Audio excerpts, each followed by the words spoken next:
Insurance Business TV was recently in San Diego, attending the WSIA Annual Marketplace Conference. Whilst there, we caught up with leading insurance professionals who addressed some of the top challenges the industry is facing today.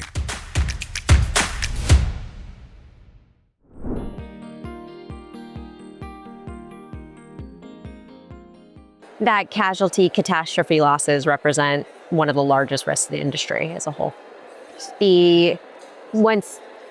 What used to be once in a decade mass tort events are now almost annual events. So we really have to revisit how we price and model and analyze casualty risks in a similar way to how the industry adapted to analyze, price, and model property risks in the 1980s.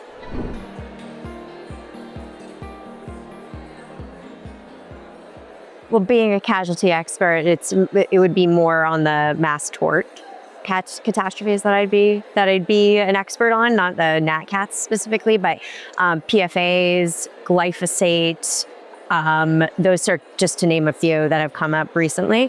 The asbestos of the 1980s was the last big one, and now we're hearing more and more over more recent periods about mass tort liability than casualty catastrophe exposures.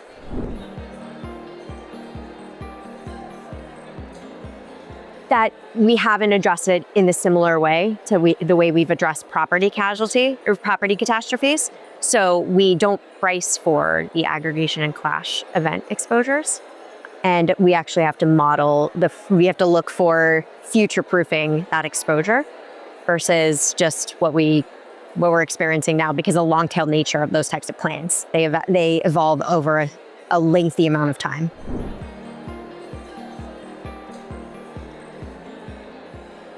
We've seen 6 consecutive years of double-digit growth. We will see some cyclical moderation, but the underlying drivers of E&S demand will fuel the industry in more marginal growth, but over the long term. New threats continue to emerge, and existing exposures continue to evolve in complexity.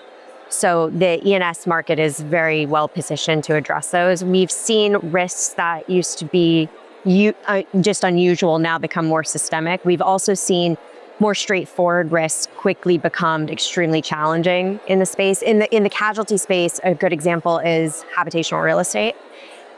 About 10 years ago, we would just look at habitational real estate as trip and fall claims and an aggregation of trip and fall claims.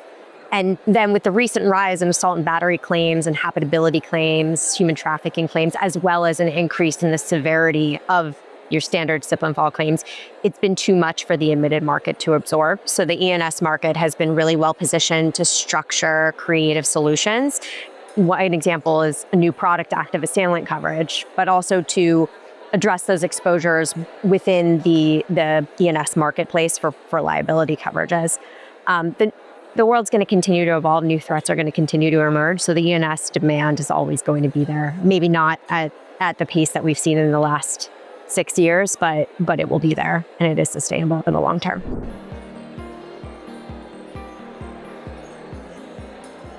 Yes, the flexibility and the ability to address new exposures and more severe existing exposures very quickly. We have the ability to adapt our policy forms, our coverages in a way that the admitted market can't.